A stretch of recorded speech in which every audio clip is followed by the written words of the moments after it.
느리게 흘렀으면 해 여름밤 너와 나 아침이 되면 전부 다 없어져 버릴 것 같아서 조금이라도 더 멈추고 싶어 시간을 피해서 숨어 있고 싶어 이대로 난 더 이상 차가워지지 않게 이대로. 안녕하세요. 메시지 책방입니다. 오늘 메시지 책방에서 또 여러분과 함께 좋은 책의 내용들을 함께 살펴보도록 하겠습니다. 오늘 여러분들과 함께 같이 살펴볼 책의 내용은 책이 조금 시간이 좀 지난 책입니다. 근데 뭐 시간이 좀 지났다고 그 책의 가치가 떨어지는 건 아니니까요. 오늘은 여러분 명견만리라는 책을 좀 같이 여러분과 나누고 싶습니다. 명견만리가 여러 권의 책들이 있어요. 여러분들 아시는 것처럼. 그런데 오늘 함께 나눌 명견만리는 미래의 기회편을 좀 같이 나눠보도록 하겠습니다. 미래의 기회편 명견만리 소 제목으로는 윤리기술 중국 교육편이라고 되어 있고요. 명견만리 KBS 제작진에서 여러분 잘 아시는 것처럼 다큐멘터리 식으로 만들어졌던 거죠. 그리고 인플루엔셀에서 책으로 엮어서 냈습니다. 자, 편집장의 선택 내용을 좀 한번 읽어볼게요. 함께 고민해보는 미래, 강연과 다큐의 콜라보, 이른바 렉처 멘터리를 표방했던 명견만리가 두 번째 화두를 던진다. 인구, 경제, 북한, 의료 분야의 미래를 집중적으로 살펴보기 때문에 다음으로는 윤리, 기술, 중국 교육의 앞날을 예측해 본다. 그러니까 미래에 대한 이야기를 두 가지로 나눠서 했는데 첫째는 인구, 경제, 북한, 의료를 얘기를 했고요. 그 다음에 지금 나눠드리는 이 책은 미래 기술편에서 두 번째 윤리, 기술, 중국 교육에 대한 내용을 함께 살펴본다는 얘기죠. 자, 뭐 김영란법, 그 다음에 인공지능과 4차 산업, 공유경제, 6허, 유치에 대한 것들, 중국 경제에 대한 이야기들, 향후 50년 동안 끊임없이 고민해야 될 문제들이 무엇인지를 이 책에서 좀 말하고 있습니다. 이 책의 내용들을 하나씩 좀 천천히 좀 살펴보도록 하겠습니다. 평점은 알라딘 평점 9점을 받았어요. 이 정도면 엄청 잘 받은 거죠. 9점을 받았고요. 이 책의 내용들을 먼저 하나씩 좀 살펴보도록 하겠습니다. 자, 먼저 우리 뭐 한국적 상황을 기반으로 했다는 것을 좀 참조해 주시면 좋을 것 같고요. 인구 쇼크, 그 다음에 일자리, 경제, 의료 등 향후 인류에게 가장 중요한 문제들에 대하여 새로운 담론을 제기하며 충격을 던졌던 명견만리, KT경제연구소 휴가철 추천도서 1위고요. 그 다음에 고려 아카데미 컨설팅 세대 공감 추천도서, 그 다음에 각종 기관과 시도지사들의 추천을 받아 경제, 경영 분야 1위에 오르며 독자들의 꾸준한 사랑을 받고 있다. 먼저 이렇게 다큐멘터리로 만들어지고 그것의 내용을 책으로 보는 건데, 다큐멘터리와 책을 둘 다 봤는데 책으로 보는 게 저는 조금 더 좋았던 것 같아요. 왜냐하면 책으로 보면 내가 이렇게 좀 이게 정확하게 인지가 안 되는 부분은 좀 돌려서 다시 보고 넘어갈 수가 있잖아요. 그냥 다큐멘터리는 훅 지나가 버리니까 좀 이제 놓치는 경향들이 있고요. 어쨌든 간에 전편 명견만리에서는 인구, 경제, 북한, 의료 분야를 중심으로 기존의 예측을 깨는 내용들을 보여줬다면 이번 명견만리 미래의 기회편에서는 윤리, 기술, 중국, 교육 분야를 중심으로 우리 공동체와 개인의 미래를 바꿀 기획들을 탐색한다. 기회를 어떤 탐색을 한다는 거죠. 아까 말씀드린 것처럼 변화되는 환경 속에서 과학기술은 물론 또 교육 현장에 이르기까지 각 종사자들의 진솔한 내용을 담고 있다라고 책을 설명하고 있습니다. 자, 목차를 좀 들어가서 보겠습니다. 목차를 보니까 프롤로그 예상하지 못했던 미래 우리가 가져야 할 통찰 1부. 자, 윤리. 윤리. 중요한 문제죠, 요즘. 착한 소비, 내 지갑 속의 투표 용지. 호모 에코노미쿠스. 발음이 좀 어려운데. 호모 에코노미쿠스는 왜 경제적 손해를 선택하는가? 커피 한 잔은 내가 마시고 또 한 잔은 다른 사람에게 기부하는 카페. 사진을 한번 찍을 때마다 소외 계층의 사람들에게 촬영권을 주는 사진관. 그냥 착한 일이 아니다. 내 곳에 불가였던 카페가 100곳이 되고 기부하는 가게들이 업종을 불문하고 늘고 있다. 필요한 것을 사는 소비를 넘어 나의 가치를 표현하는 소비시대, 착한 소비를 그저 이타적인 행위로만 볼 것인가. 자, 얼마 전에 한국에서 어떠한 피자집에 손님이 하나 찾아온 거죠. 딸 생일인데 자기가 돈이 없으니까 일단은 이번에 좀 피자를 만들어서 주시면 내가 돈을 벌어서 꼭 갖겠습니다 라고 얘기했을 때 피자집 주인이 괜찮다고 언제든지 피자가 먹고 싶을 때 오시라고 하면서 그 피자를 무료로 공급을 해줬어요. 그랬더니 그 어려운 가운데 혜택을 받은 분이 그걸 사진을 찍어서 SNS에 공유를 했죠. 그 이후부터 어떻게 되는지 아세요? 그 피자집에 돈줄이 났어요. 돈줄. 우리가 잘못하면 혼줄이 나잖아요. 돈줄은 뭡니까? 돈으로 혼을 내는 거죠. 무슨 얘기냐? 그 집의 장사가 너무 잘 되는 거예요. 착한 가게, 선한 가게로 인정을 받았기 때문이라는 거죠. 이런 일들이 이제 미래에 일어난다라는 거예요. 자, 2장 깨끗해야 강해질까? 강해야 깨끗할까? 이거 좀 지난 얘기인데 김영란법, 선진국 문턱에서 맴도는 대한민국의 희망. 이 점수가 1점 높아지면 1인당 GDP가 연평균 0.029% 상승한다. 반면 이 점수가 낮아질수록 투자는 줄어들고 큰 재난이 일어날 확률은 높아진다. 이 점수는 바로 부패인식지수다. 그렇죠. 부패인식지수가 높느냐 낮느냐에 따라서 나라의 경제적인 것들이 또 선진국에 들어가느냐 못 들어가느냐가 심각하다는 거죠. 대한민국의 점수는 100점 만점에 56점. 한국의 부패인식지수가 56점. 왜 우리는 계속 선진국의 문턱에서 주저앉고 있는가? 그 답은 우리의 윤리에서 찾는다.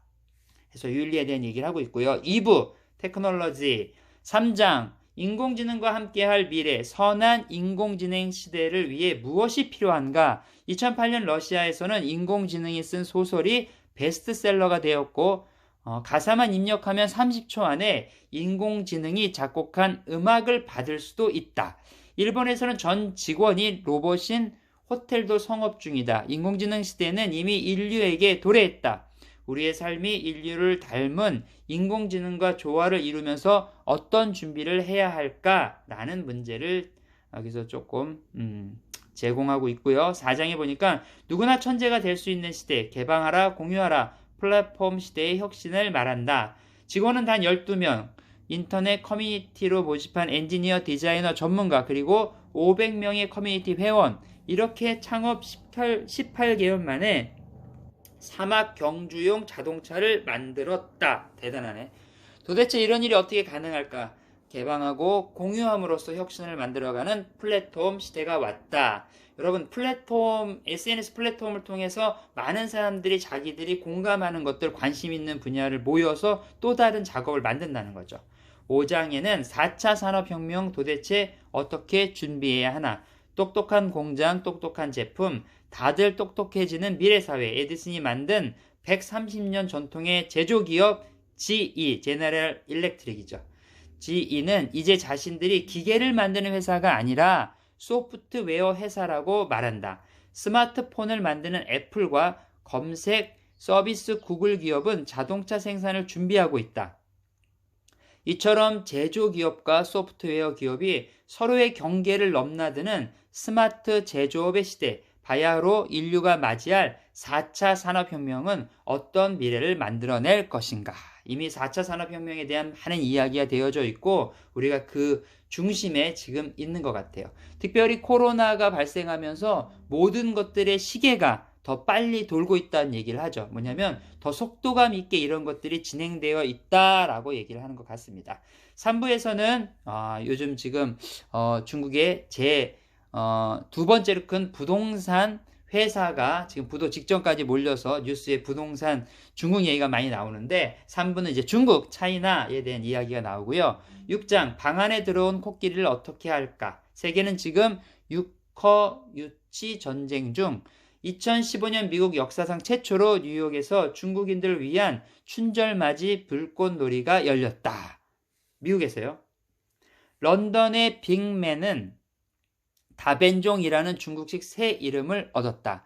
밴쿠버에는 중국인들의 레저용 고급 저택이 줄줄이 들어선다. 아름다운 제주에도 주기근을 겨냥한 황금버스가 돌아다닌다. 전 세계 풍경을 바꾸는 차이나머니, 위험일까? 기회일까?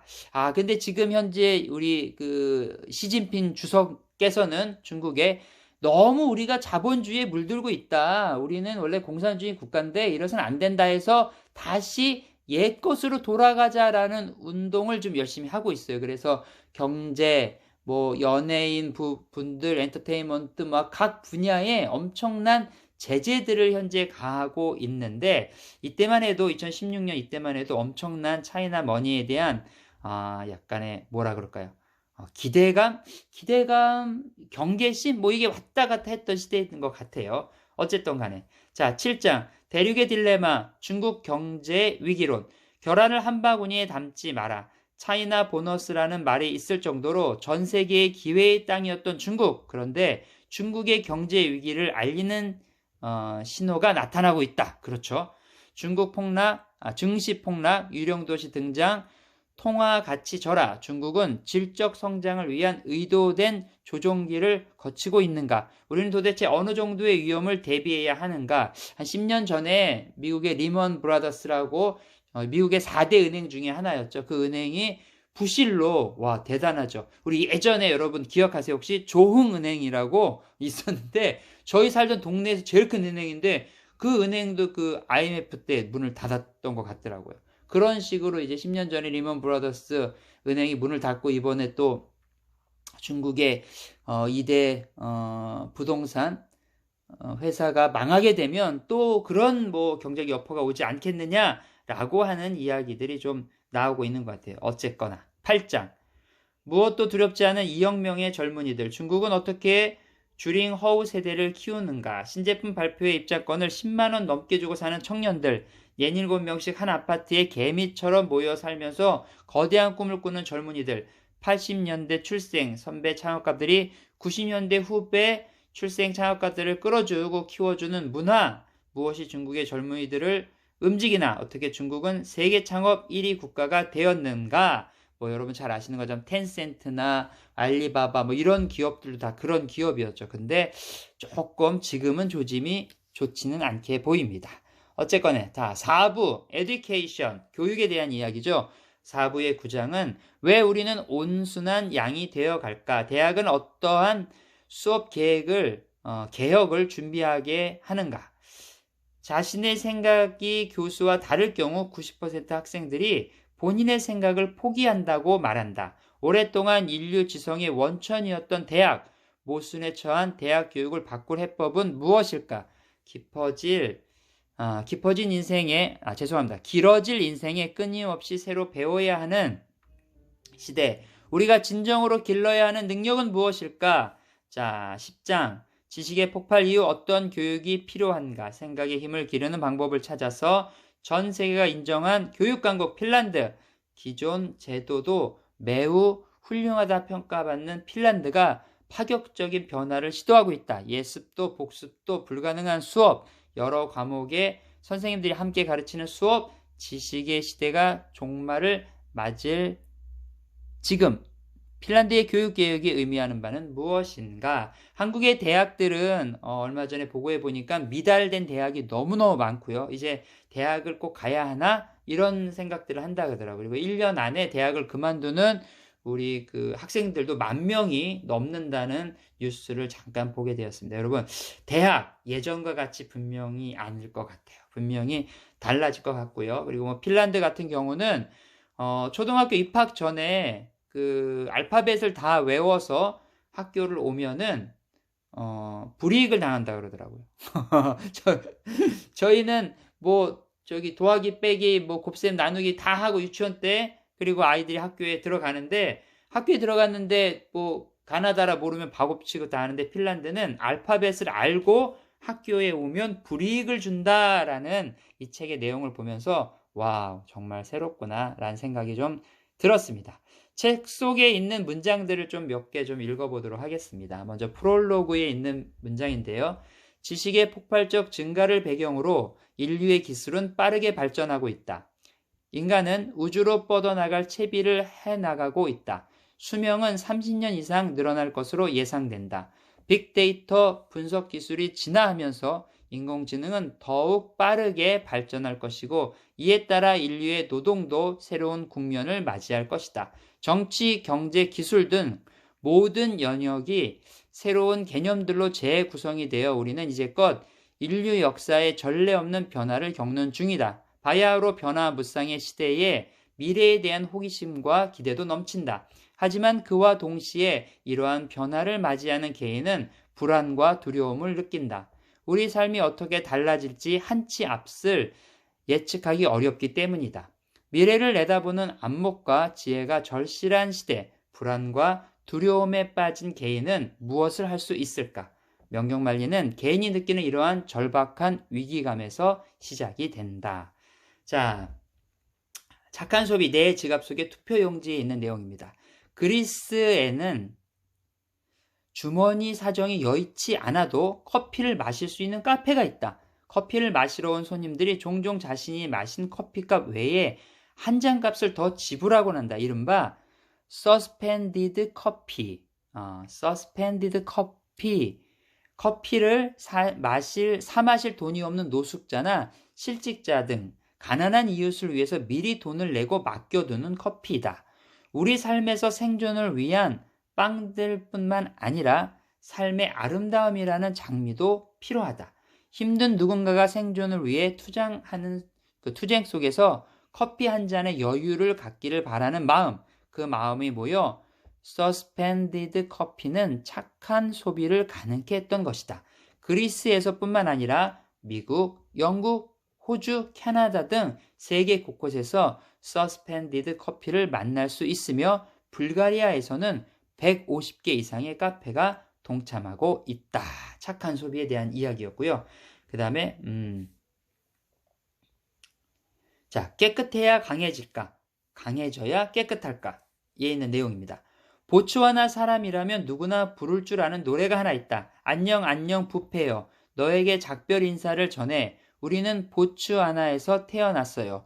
보츠와나의 미래는 우리에게 달려 있어요. 청렴함을 바탕으로 보츠와나는 아프리카에서 가장 빠른 경제 성장을 이루고 있다. 2016년 기준 보츠와나의 1인당 평균 GDP는 5,897달러로 아프리카 최상권이다. 더불어 주변국 가운데 국제 신용등급 1위를 유지하는 것도 깨끗한 사회가 이룬 큰 성과이다. 부패 없는 사회를 바탕으로 이룬 경제 발전은 국민의 신뢰와 자부심으로 이루어진다. 국가 이익이 국민 모두에게 공평하게 돌아가다 보니 다른 아프리카 국가들과 달리 종족 간의 갈등도 없고 정치도 안정되어 있다. 자, 너무 좋은 이야기입니다. 멋진 이야기입니다. 자, 우리가 또 하나 좀 봤으면 좋겠는데 요거 괜찮을 것 같다. 누구나 천재가 될 수 있다. 2014년 6월 미국의 전기차 업체인 테슬라 모터스는 배터리 과열 방지 기술과 급속 충전 기술인 슈퍼차저 기술을 포함해서 자사가 보유한 전기차 특허 기술 1,400여 개를 무료로 공개했다.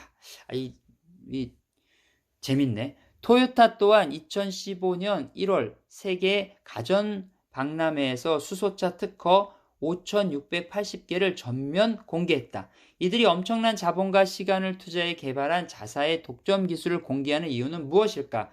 테슬라의 CEO 앨런 머스크는 독점적 기술을 공개하고 공유하는 것이 우리의 미래를 준비하는 길이라며 인류의 미래를 위해 테슬라가 전기차 시대를 여는 촉매제가 되기를 바란다라고 기술 이유를 밝혔다. 독특한 사람이긴 하지만 또 이 사람이 가지고 있는 이게 약간의 마케팅 전략일 수도 있지만요. 어쨌든 간에 자신들이 가지고 있는 거를 사람들에게 공유하는 거, 이거는 아주 좋은 것 같아요. 자, 다음은 4차 산업혁명 도대체 어떻게 준비해야 하나? 이미 시작은 되었지만 그래도 한번 읽어보겠습니다. 독일의 주방 가구 1위 업체인 노빌리아는 지금까지 규격화된 제품을 대량 생산해 왔지만 이제는 고객의 요구에 따라 맞춤형 주방 가구도 생산하고 있다. 과연 대량 생산에 적합한 컨베이어 벨트식 공장에서 어떻게 개인 하나하나에 맞는 맞춤형 가구를 만들 수 있을까? 노빌리아는 2년 전 공장 시스템을 고객 맞춤형으로 바꿨다. 가구는 미리 만들어 놓지 않고 주문이 들어오면 제작한다. 이 과정은 직원이 필요한 부품에 고객 정보가 적힌 바코드를 붙이는 데서 시작한다. 이미 제조 라인의 기계에는 고객의 상품 정보와 조립 방법이 입력되어 있다. 기계는 바코드의 정보에 따라서 부품을 선별하고 조립하므로 컨베이어 벨트 위에 다양한 부품이 섞여 있어도 오류 없이 작업할 수 있다. 가구의 색을 바꾸는 것은 물론 소비자들이 인터넷에서 보고 손잡이의 위치를 바꾸거나 아예 다른 제품의 부품을 결합시킬 수도 있다. 새로운 트렌드의 스타일들이 만들어지고 있다라는 얘기죠. 자, 그럼 마지막으로 하나만 더 좀 내용을 읽어드리도록 하겠습니다. 지식의 폭발 이후 어떤 교육이 필요한가? 교육에 대한 내용 중에서 이런 내용이 있어요. 기름으로 오염된 바다를 어떻게 정화할 것인가? 이러한 주제와 훌륭한 융합 수업의 콘텐츠가 된다. 이러한 주제가. 교사들은 이 주제를 위해 생물, 역사, 수학 등을 융합한 커리큘럼을 마련했다. 융합 수업은 이론 공부에만 그치지 않고 직접 바다를 만들어보고 기름을 제거하는 방법도 실험한다. 수업의 내용을 예를 들면 이렇다. 물은 담겨놓고 어떻게 기름만 제거할 것인지, 기름 유출량에 따라서 필요한 오일 펜스의 길이가 어느 정도여야 하는지, 과거에 발생한 기름 유출 사고들은 어떠했는지, 하나의 주제를 풀어가는 과정에 여러 과목이 녹아있는 것이다. 심지어 실제로 바다에 배를 타고 나가 노를 저어보는 체육 활동도 하고 물고기로 요리하는 가사 활동까지 겸한다. 이러한 융합 교육을 통해 실용적이고 통합적인 사고력을 키울 수 있다. 학생들은 예습을 하는 걸 예습을 할 수가 없다. 중요한 건 사전에 책에서 미리 얻은 지식이 아니라 주어진 문제를 집중해서 생각하고 즐겁게 몰두하는 사고력이다. 자, 이 코로나 이후의 어떤 교육의 그 트렌드도 바뀌고 있는 것 같아요. 예전까지는 이렇게 정답이 다 나와 있다면 이제부터는 정답이 나와 있는 걸 하는 것이 아니라 주어진 문제를 어떻게 해결할 것인가, 지혜롭게 그때그때 대처 능력을 더 중요하게 보는 시대, 또 그걸 준비해야 되는 시대가 되는 것 같습니다. 자, 오늘 명견만리 미래의 가치편 여기까지 같이 좀 나누었고요. 여러분, 자, 우리가 미래가 어떻게 되어질 것인가, 우리가 두 가지를 알 수 있을 것 같아요. 미래에 대해서 우리는 예상할 수 있는 것이 있고 예측할 수 있는 것이 있다 하더라고요. 무슨 소리냐? 예상할 수 있는 것은 그냥 흐름을 보니까 이렇게 될 것 같은 거죠. 예를 들어서 전기차가 더 늘어난다. 당연한 거죠, 지금. 왜냐하면 여러 가지 탄소 중립선언이나 이런 것들 때문에 기존의 엔진 자동차를 만드는 것이 줄어들기 때문에. 근데 그런 걸 할 수 있다면 그거를 통해서 우리가 어떤 걸 할 수 있는가? 또 예측할 수 있다는 거. 예측은 아직은 정확하게 나오진 않았지만 얼마 전에 보니까 이제 일반 사람들도 그 우주 여행을 다녀오고 하는 것을 관광 상품으로 되었더라고요. 그리고 또 하나 어떻게 날아다니는 자동차 이런 것들에 대해서 아직 상용화는 되어 있지 않지만 이제 되어질 것들에 대해서 우리가 흐름들을 좀 잘 이렇게 준비한다면 미래를 우리가 어떻게 만들어 갈 것인가, 우리의 미래뿐만 아니라 우리 자녀와 자손들의 미래가 또 어떻게 될 것인가, 거기에 또 필요한 것들을 우리가 조금 이렇게 나눠줄 수 있는 어른이면 얼마나 좋을까 생각을 합니다. 자, 오늘 책 소개는 여기까지고요. 여러분들 도움이 되셨으면 구독과 좋아요 부탁드리겠습니다. 그럼 저는 다음에 뵙겠습니다. 네, 감사합니다.